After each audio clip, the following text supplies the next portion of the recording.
Welcome back, everyone. Today I'm joined by Sean Ribble. Sean is a longtime friend of Lone Star Pace and senior director at Nuveen Green Capital. Nuveen Green Capital is one of the foremost capital providers in our C-PACE financing market in Texas, but also nationwide.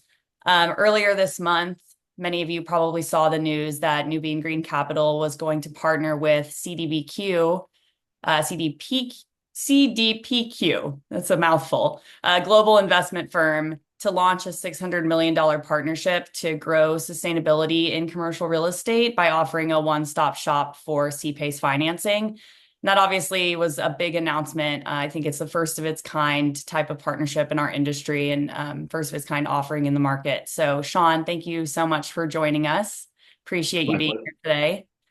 I'd love Absolutely. if you could just start by telling us a little bit about how this partnership came to be and what it will sort of look like in practice. Absolutely. Yeah, I think this is a representation of market capitalization for PACE on kind of a broader spectrum. Last year, our group alone did about $860 million of PACE transactions across the United States in terms of total volume.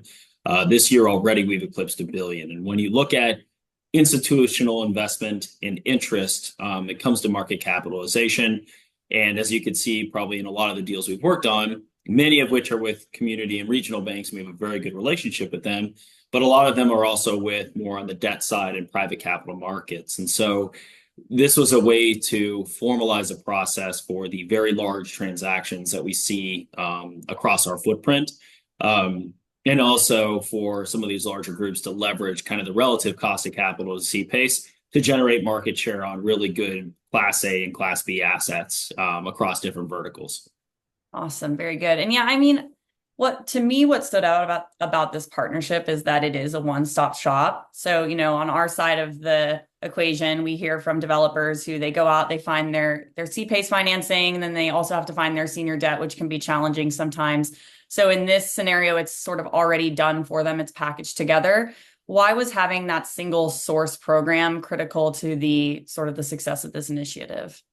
That's a great question. And obviously, this doesn't remove the ability to utilize things like new market tax credits and TIFs and things to that effect. But to your point, layering in, mezzanine debt and other certain platforms gets expensive and a little arduous. And so with this partnership, it's really retained for the projects that are, over 100, $150 million in total project cost. So they're the larger deals, but gives us kind of the opportunity to have a first look if we're able to have a senior debt component that's tied to us. So it is kind of a one-stop shop because, really the available capital for these large scale projects where you're looking at, 100 to $120 million worth of debt, it's difficult to source that. And it's even more difficult to find something that works in terms of a combined debt approach. So where it isn't just high yield debt or, a bank proposal plus participation plus, mezz or an expensive pref piece.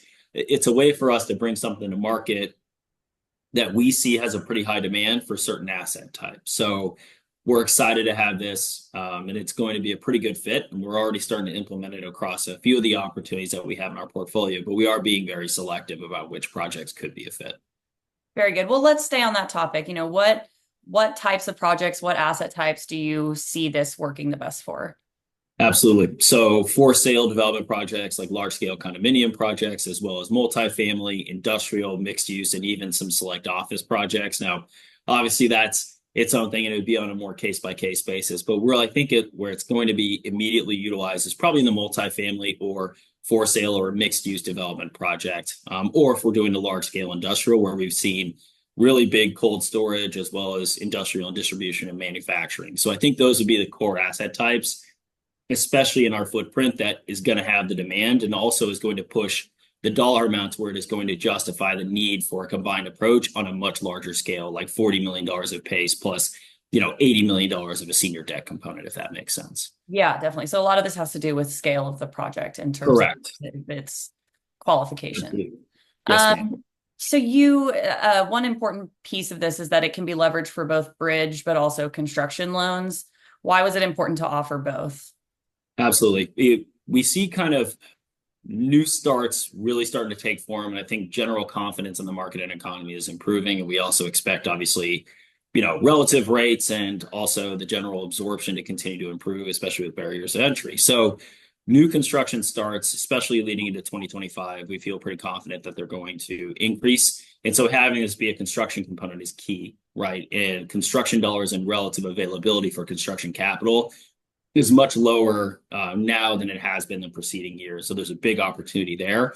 The other side of the coin, obviously, is to be able to have bridge financing where there's a lot of sentiment that rates and general economics are going to improve in the next 2, 3, 4 years.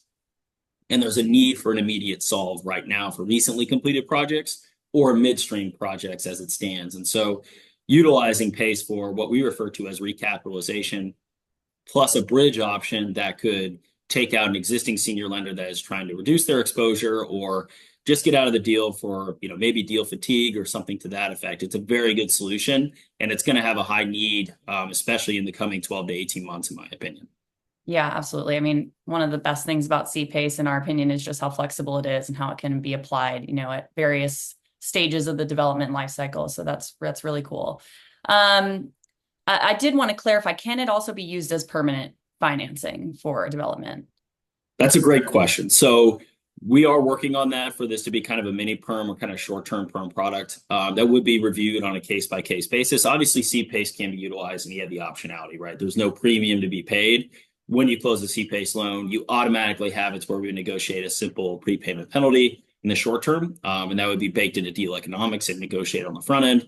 But you could also have that sit with the project and be fully transferable, just as it would with the PACE program in general nature.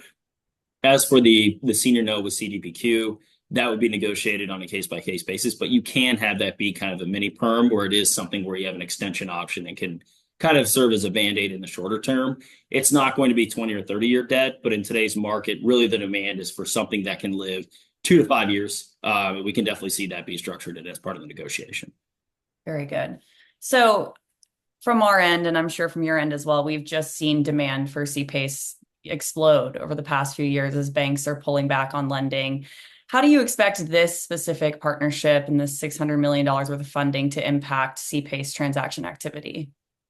I think this is a big arrow in our quiver for these larger deals. Our average project size for our team and our company has increased from about 25 to 30 million.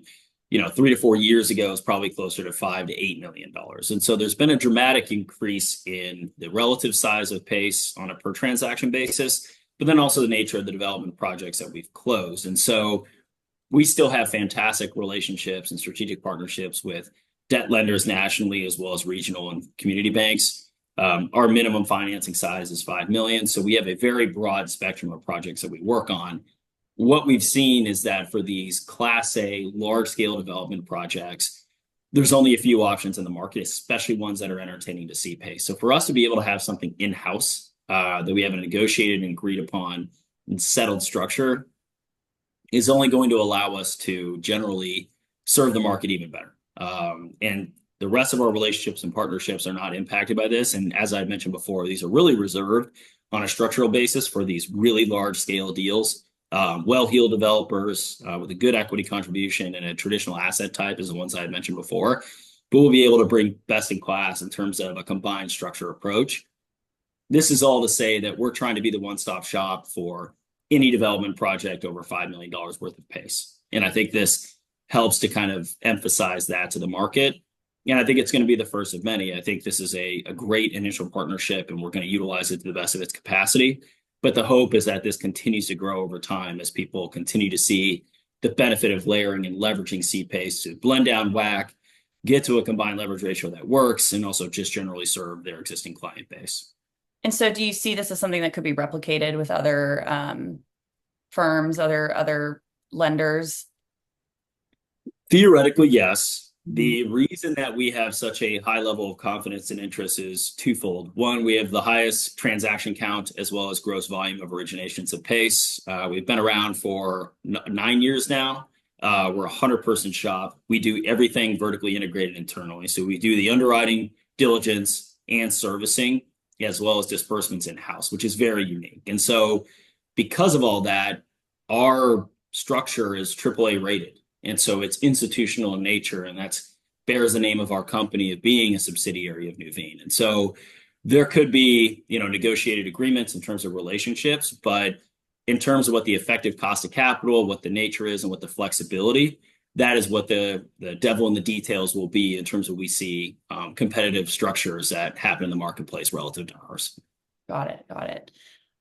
So since you guys made this announcement, and it really was a huge announcement, it got picked up all over the place. I think it really, went pretty far. Have you seen interest from developers? Have they come and knock in asking about this? What's it been like for you guys since making this news? That's a great question. So what we've more seen actually is the utilization of our existing pipeline. And we've had a couple of different projects come in the door as a result of this, but a lot of it has been cross-pollinating with the existing projects that we already have in pipeline, because we do have a tremendous amount of exposure and interest that gets brought to us because of some of the recent closings that we've had where the PACE dollars have been, 60 to 100 or 150 or even greater than that, originated by our group. And so we have existing pipeline that we're ushering in.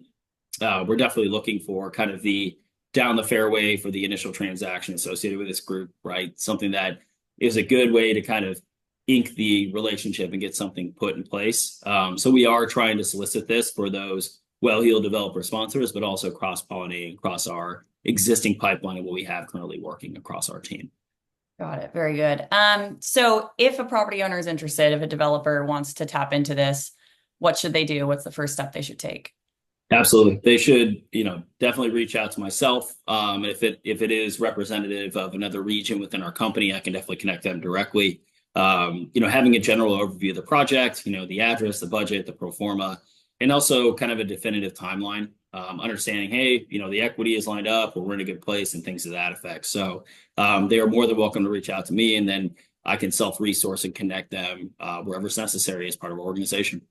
Very good. Well, thank you so much for all that information. And we love seeing you guys out there broadening the awareness of CPACE, and we're very excited about this initiative. So thank you so much for taking the time.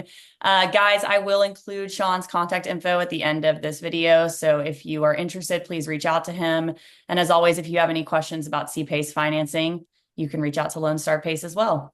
Thank you so much, Sean. Great talking with you. You as well, Olivia. Thank you very much for the time.